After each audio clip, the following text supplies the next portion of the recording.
Hello friends, welcome to study smart वे।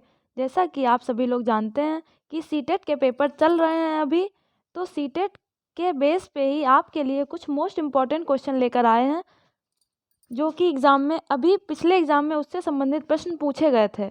तो चलिए शुरू करते हैं आज के क्वेश्चंस।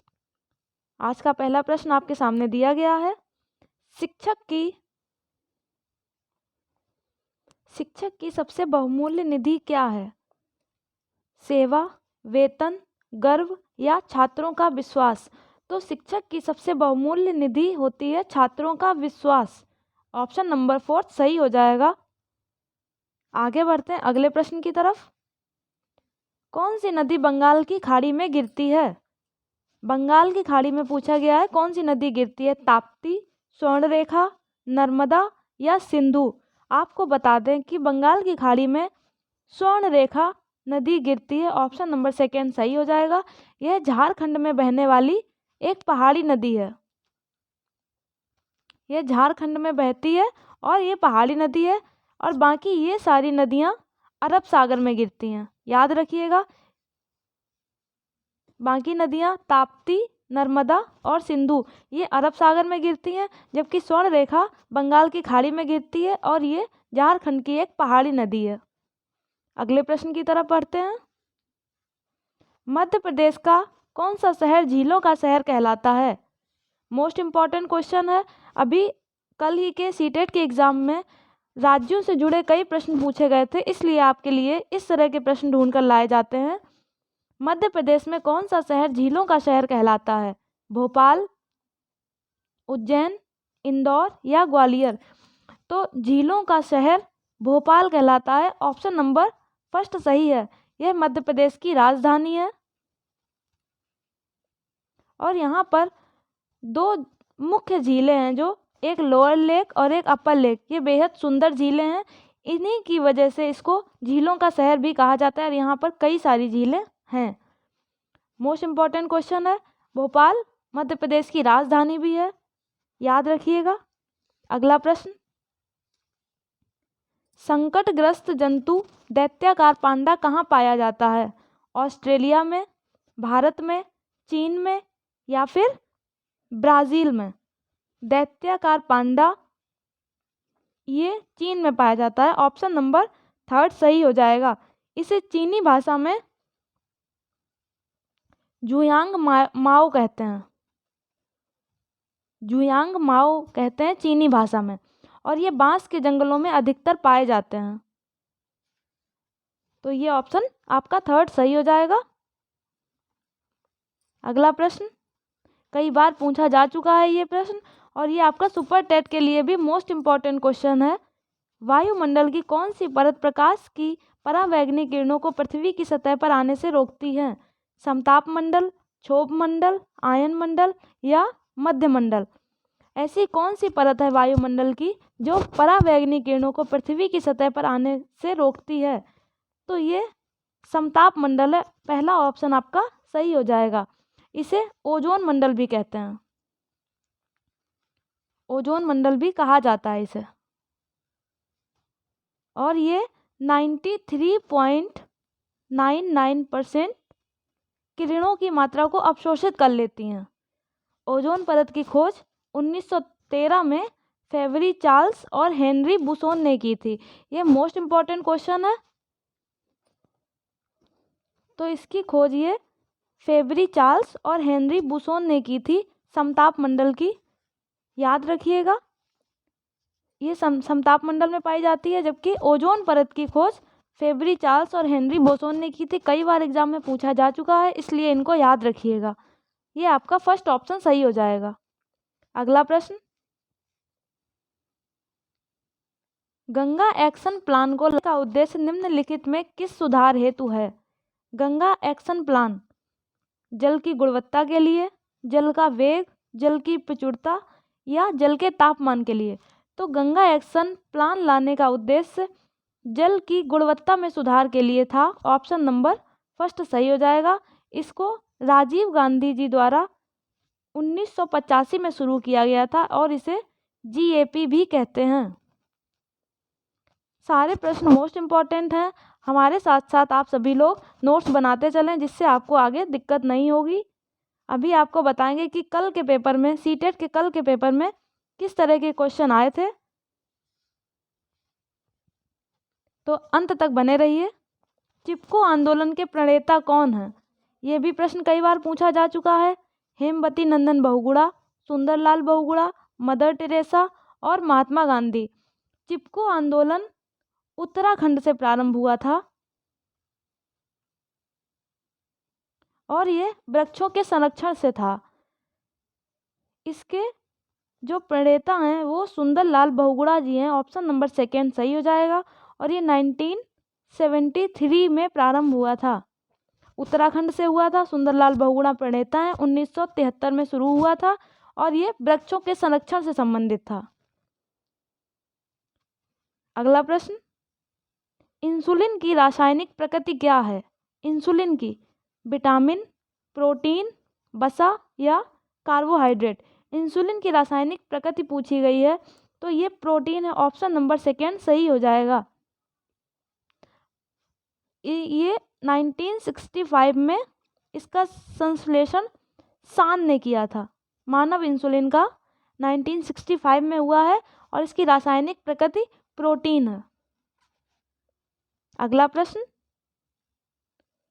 पौधों में अर्धसूत्री विभाजन होता है।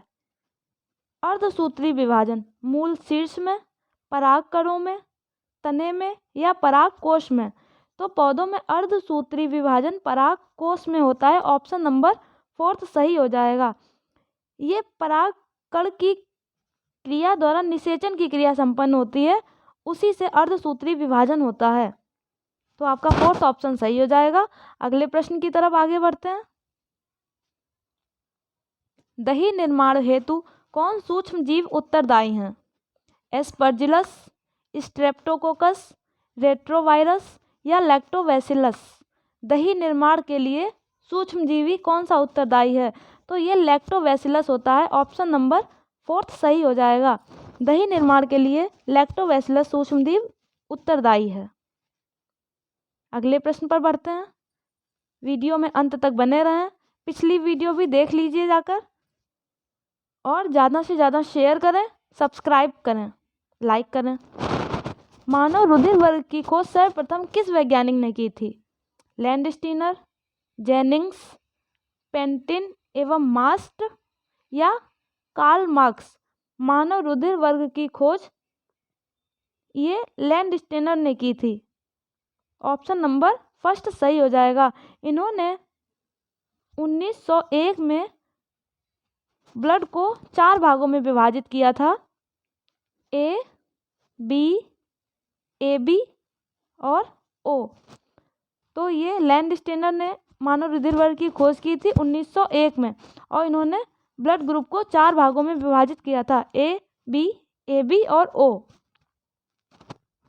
अगले प्रश्न पर बढ़ते हैं।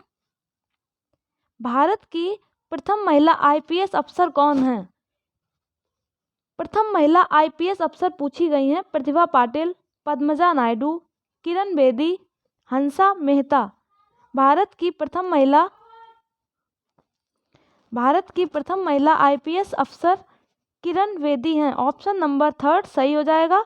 ये 1972 बैच की आईपीएस अफसर हैं। 1972 बैच की आईपीएस अफसर हैं। तो आपका ऑप्शन नंबर थर्ड सही हो जाएगा, किरण बेदी। अगले प्रश्न की तरफ बढ़ते हैं। मोस्ट इम्पॉर्टेंट क्वेश्चन है ये।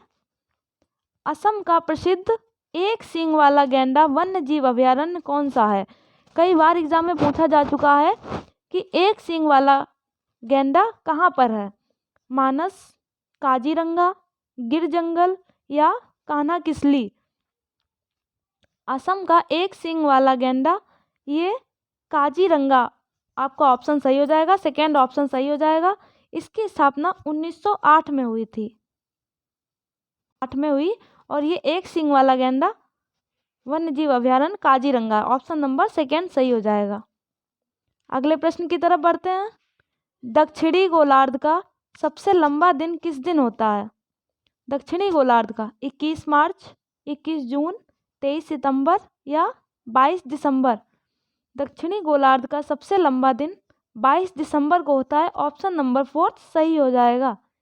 इस तिथि को सूर्य का प्रकाश मकर रेखा पर लंबवत पड़ता है, इसलिए इसको सबसे लंबा दिन माना जाता है।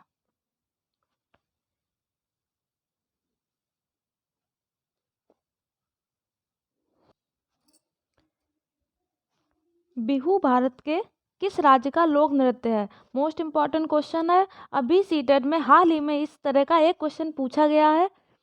तो चलिए देखते हैं। राजस्थान, तमिलनाडु, आसाम या आंध्र प्रदेश।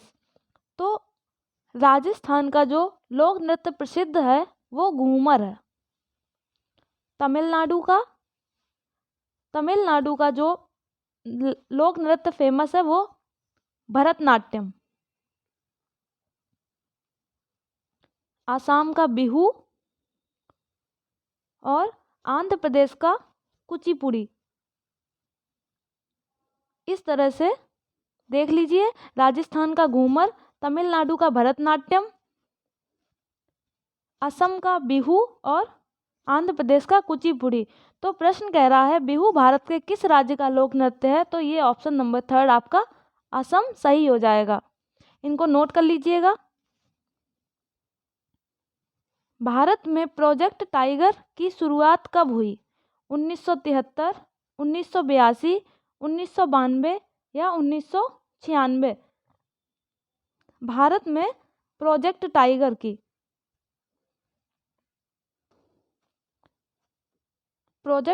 की शुरुआत 1973 से हुई। ऑप्शन नंबर फर्स्ट सही हो जाएगा।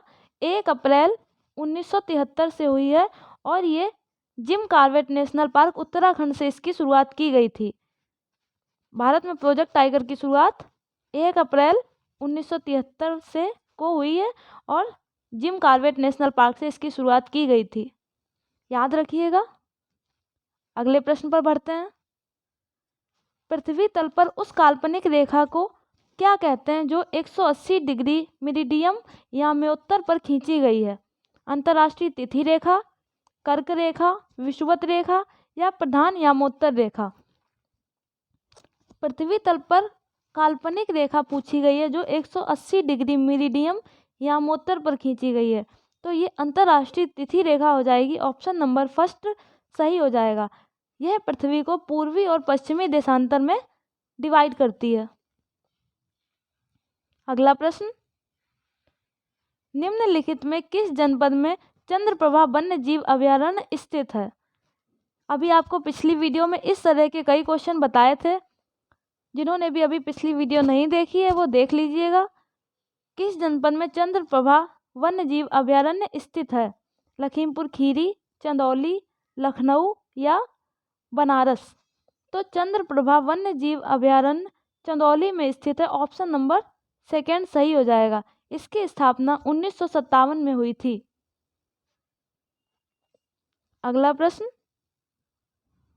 निम्नलिखित में कौन द्वितीयक श्रेणी का उपभोक्ता है? हाथी, सांप, शेर और बकरी। द्वितीयक श्रेणी का उपभोक्ता सांप होगा। ऑप्शन नंबर सेकंड सही हो जाएगा। हाथी और बकरी ये प्रथम श्रेणी के उपभोक्ता हैं, शेर तृतीयक श्रेणी का उपभोक्ता है और सांप द्वितीयक श्रेणी का। तो आपका ऑप्शन नंबर सेकंड सही हो जाएगा। अगला प्रश्न, झूम खेती कहाँ होती है? केरल, बिहार, मेघालय या तमिलनाडु? झूम खेती, ये प्रश्न कई बार पूछा जा चुका है। झूम खेती मेघालय में होती है। ऑप्शन नंबर थर्ड सही हो जाएगा। ये पर्वतीय और पठारी क्षेत्रों में की जाती है, तो आपका ऑप्शन थर्ड सही हो जाएगा। अगला प्रश्न, डिसलेक्सिया मुख्यतः किसकी समस्या के साथ संबंधित है? डिसलेक्सिया बोलने और सुनने की, पढ़ने की, सुनने की। तो पूछा गया है डिसलेक्सिया पढ़ने की अक्षमता से संबंधित है। ऑप्शन नंबर थर्ड सही हो जाएगा। इसे 1887 में रुडोल्फ ने यह नाम दिया था। 1887 में रुडोल्फ ने यह नाम दिया था डिसलेक्सिया। चलिए अगला प्रश्न पर बढ़ते हैं। अल बरूनी जिस देश से आया था उसका क्या नाम है? Al Biruni Bangladesh, Uzbekistan, Oman, Afghanistan. Al Biruni ने भारत के इतिहास पर एक पुस्तक लिखी जिसका नाम है तारीख ए हिंद। तारीख ए हिंद। और यह जिस देश से आया था उसका नाम उज्बेकिस्तान है। ऑप्शन नंबर सेकंड सही हो जाएगा। अल बरूनी ने भारत के इतिहास पर जो किताब लिखी है उसका नाम तारीख ए हिंद है और यह उज्बेकिस्तान से आया था। अगला प्रश्न। प्रयोग और प्रयोगात्मक कार्य करते हुए श्यामा का निष्पादन कक्षा में सर्वश्रेष्ठ होता है। उसे बहुत सृजनात्मक शिक्षार्थी माना जाता है, इसलिए वह किसके द्वारा संकल्पनाओं को सीखती है? अभिसारी चिंतन के द्वारा, अपसारी चिंतन के द्वारा, मॉडलिंग के द्वारा या अनुकरण के द्वारा। वह एक सृजनात्मक शिक्षार्थी है, तो इसका ऑप्शन आपका अपसारी चिंतन हो जाएगा। दूसरा ऑप्शन सही हो जाएगा। अगला प्रश्न। कांसा के विषय में जिसका उपयोग गोलकुंडा के किले में मिली तोप में किया गया था, सही कथन। यानी कि कांसा किससे मिलकर बनता है? तांबा, कॉपर तथा जस्ता की मिश्र धातु है, तांबा और टिन की मिश्र धातु है, तांबा और प्लेटिनम की मिश्र धातु है, या कांसा एक तत्व है। पूछा गया है कांसा क्या है, तो कांसा तांबा और टिन की मिश्र धातु है। ऑप्शन नंबर सेकेंड सही हो जाएगा आपका। कॉपर की और टिन की मिश्र धातु है। अगला प्रश्न। एक ही तरह की फसल बार बार उगाने से और बहुत से रसायनों के उपयोग से वहाँ की मिट्टी कैसी हो जाती है? बंजर हो जाती है, किसी विशेष फसल के लिए उपयोगी बन जाती है, सिंचाई के लिए उपयुक्त बन जाती है, या उपजाऊ बन जाती है। तो एक ही तरह की फसल को बार बार उगाने से और कई रसायनों के प्रयोग से वहाँ की मृदा बंजर हो जाती है। ऑप्शन नंबर फर्स्ट सही हो जाएगा, जिससे सही तरह से खेती नहीं हो पाती है। तो ये ऑप्शन आपका फर्स्ट सही हो जाएगा। निम्नलिखित में से उस रोग के समूह को चुनिए जो मच्छरों से फैलता है। Malaria, chikungunya, dengue, malaria, chikungunya, malaria, हैजा, मियादी बुखार, मलेरिया, डेंगू और हैजा। तो ये आपका मच्छरों से फैलने वाले जो रोग हैं वो डेंगू, मलेरिया और चिकनगुनिया है। ऑप्शन नंबर सेकेंड सही हो जाएगा। हैजा मक्खी से फैलता है, तो ये ऑप्शन आपका गलत हो जाएगा। ऑप्शन नंबर सेकेंड सही हो जाएगा। अगला प्रश्न। सागरीय खरपतवार किसका महत्वपूर्ण स्रोत है? क्लोरीन का, ब्रोमीन का, आयोडीन का या लोहा का? सागरीय खरपतवार ये आयोडीन का महत्वपूर्ण स्रोत है। ऑप्शन नंबर थर्ड सही हो जाएगा। ये आप ऐसे भी अगर किसी को नहीं पता हो तो वो इस तरह से भी पता लगा सकता है। सागरीय खरपतवार यानी समुद्र में नमक होता है और आयोडीन नमक से संबंधित है। तो आपका थर्ड ऑप्शन सही हो जाएगा। अगला प्रश्न। पृथ्वी का अपमार्जक कौन है? जीवाणु या कवक, मृदु व जल, मृदा व जल, पशु और पक्षी। तो पृथ्वी के अपमार्जक हैं ये आपका जीवाणु और कवक हैं। ऑप्शन नंबर, ये अपशिष्ट पदार्थों को नष्ट कर देते हैं, इसलिए इनको पृथ्वी का अपमार्जक कहा जाता है। अगला प्रश्न। कथक किस क्षेत्र का शास्त्रीय नृत्य है? कथक किस क्षेत्र का शास्त्रीय नृत्य है? अभी आपको इसी तरह का एक क्वेश्चन बताया था। कथक उत्तर प्रदेश का शास्त्रीय नृत्य कथक है। केरल का कथकली है। अक्सर इसमें कन्फ्यूज़न हो जाता है, इसलिए इनको याद रखिएगा। उत्तर प्रदेश का कथक है, केरल का कथकली है और आंध्र प्रदेश का कुचिपुड़ी है। बचा तमिलनाडु, तमिलनाडु का भरतनाट्यम। इस तरह इनको नोट कर लीजिएगा। उत्तर प्रदेश का कथक, केरल का कथकली, आंध्र प्रदेश का कुचिपुड़ी और तमिलनाडु का भरतनाट्यम। तो प्रश्न कह रहा है कथक किस क्षेत्र का शास्त्रीय नृत्य है? ये आपका उत्तर प्रदेश सही हो जाएगा, ऑप्शन नंबर फर्स्ट सही हो जाएगा। अगला और अंतिम प्रश्न, निम्नलिखित में रबी की फसल कौन सी है? चावल, चना, मूंगफली या कपास? सर्दियों में या शीत ऋतु में जो फसलें बोई जाती हैं उनको रबी की फसलें कहते हैं। ये अक्टूबर नवंबर में बोई जाती हैं और इनकी प्रमुख फसलें जो हैं वो गेहूँ, चना, जौ, सरसों, मटर, आलू, ये रबी की फसलें कहलाती हैं। तो इसमें ऑप्शन में देख लीजिए गेहूँ, चना, जौ, मटर, सरसों और आलू। तो ये चना जो है ये आपकी रबी की फसल में आ जाएगा, ऑप्शन नंबर सेकंड सही हो जाएगा। तो आज के प्रश्नों की श्रृंखला यहाँ पर समाप्त होती है। अब आपको बता दें कि पिछले जो अभी कल परसों में जो सीटेट के पेपर हुए हैं उसमें किस तरह के प्रश्न पूछे गए थे। तो उसमें कीट भक्षी पौधे से प्रश्न आए थे और संयुक्त परिवार से प्रश्न आए थे। कीट भक्षी पौधे, इस तरह के प्रश्नों को देख लीजिएगा, पिछली क्लास में बताया भी गया था। कीट भक्षी पौधे, संयुक्त परिवार और मैप से कई प्रश्न आए थे, यानी कि राज्यों से। तो राज्यों को एक बार देख लीजिए, आपको पिछले वीडियो में आपको कई राज्यों के बारे में बताया गया था, तो एक बार चेक कर लीजिएगा। राज्यों पर आधारित प्रश्न पीछे थे, उत्तर प्रदेश स्पेशल प्रश्न भी थे, इस तरह के प्रश्नों से संबंधित उसमें आए थे। तो आप देख लीजिएगा, आगे सहायता मिलेगी। चलिए आज के प्रश्नों की श्रृंखला यहाँ पर समाप्त होती है। वीडियो को लाइक करें, शेयर करें, सब्सक्राइब करें। Thank you. जय हिंद, जय भारत।